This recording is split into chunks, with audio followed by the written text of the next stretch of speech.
All right, Barb, thank you so much for that. Several anti-vaccine mandate protests held across hospital, I should say, across the country, as conflicting opinions continue over whether or not some people or professions should have shots mandated. And one of the organizers outside Toronto General defending the demonstrations after City News reporter Adrian Gabriel questions some of the messages at the event. Have a look. We support everybody. We're proud advocates for medical freedom, and we're pro-choice, so we're not anti-vaxxers at all. You say that you're not anti-vax, but many of the people here today very obviously are. I'm not sure about that. Well, some startling social media posts ahead of the rally calling for guns to be brought and for hospitals to be stormed. Toronto police say demonstrations ended without any violence, but healthcare workers maintain this is simply unacceptable. This is a place for nurses and doctors to care for people and for people to heal. It's not a place to intimidate or harass or prevent the entrance or exit of people seeking medical care. I fully feel people should express their opinions and express them to their politicians, but not on this sacred ground behind us. And stay tuned for us throughout the morning here with our continuing coverage. Coming up just after 7 o'clock, we're going to speak with a critical care nurse. She's going to talk about how she feels seeing these ongoing protests happening outside the hospitals, plus what she's experiencing inside those hospitals right now during this pandemic. Meantime, some political figures are wondering if there should be rules in place when it comes to where demonstrations can be held. Here's City News reporter Cynthia Mulligan.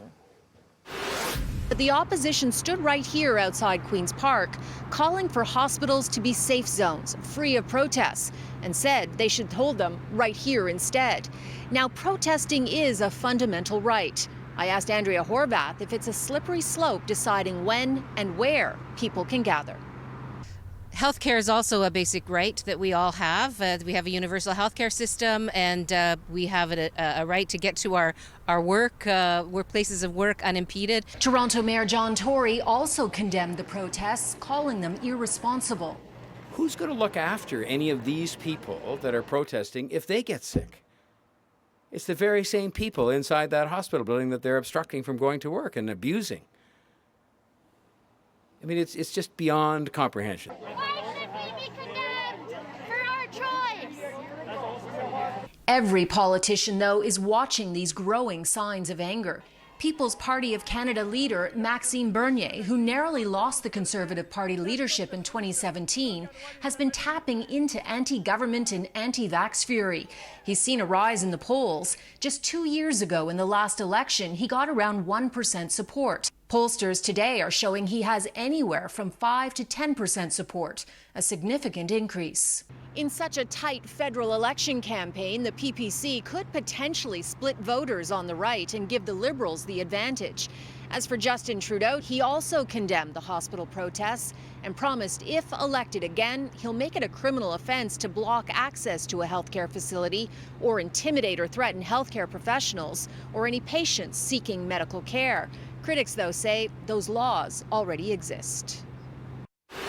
And that is Cynthia Mulligan reporting with City News. Now, hospitals around the country weren't the only sites to see protests. A group said to be organized by provincial first responders also gathering outside of Queen's Park protesting their employers' vaccination policies.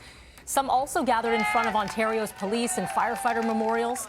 The charitable group that maintains the monument denounced the protests, saying a memorial to those who died in the line of duty is not the appropriate place to hold a rally against public health measures.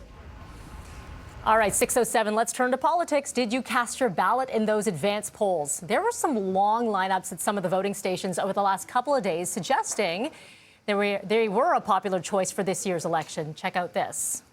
I've been waiting 40 minutes or something like that. Yeah. I've been waiting a little bit longer because I didn't know which line to get in. So I stood in that one for 20 minutes and then I've been in this one for probably 20 minutes. Probably 20 minutes or so. It's surprising for an advance poll. We thought it would have been quick, but yeah. Elections Canada saying turnout was higher through the weekend, though the exact numbers are not available just yet. If you missed the advance polls, you can still apply to vote by mail online at the Elections Canada website. The deadline to apply is today at 6 p.m. Of course, you can wait until September the 20th, though, Election Day as well.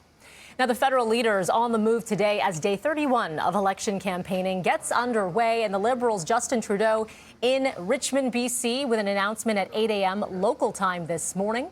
Conservative leader Erin O'Toole heads to Russell, just outside of Ottawa, before a virtual town hall in the capital for both Atlantic Canada and Quebec. And then the NDP's Jagmeet Singh will be in Toronto with an announcement about the rising cost of cell phone bills. Later, he's going to be attending some campaign events in both Kitchener and Windsor. And Green leader Annamie Paul continuing her tour of the Maritimes with a news conference in Charlottetown before departing PEI around the noon hour. Of course, citynews.ca has you covered on all of this, and you can check out our website for more. Also happening today, a verdict expected this morning in the boat crash trial involving Kevin O'Leary's wife, Linda O'Leary. The celebrity businessman's spouse pleading not guilty to one count of careless operation of a vessel over a 2019 boat collision on Lake Joseph. 2 people died in the crash, 3 others injured. O'Leary's lawyers have argued the other vessel's lights were off at the time of the crash, rendering her not guilty. That verdict is expected to come down around 10 o'clock this morning, so stay with us for that. All right, 6:09 is your time right now. We've got a lot to cover. We're going to give you a breakdown of COVID-19 within schools in the GTA. Plus, next in business, Apple will be revealing their new iPhone today. Mike Apple will have some of those details coming up. He's next.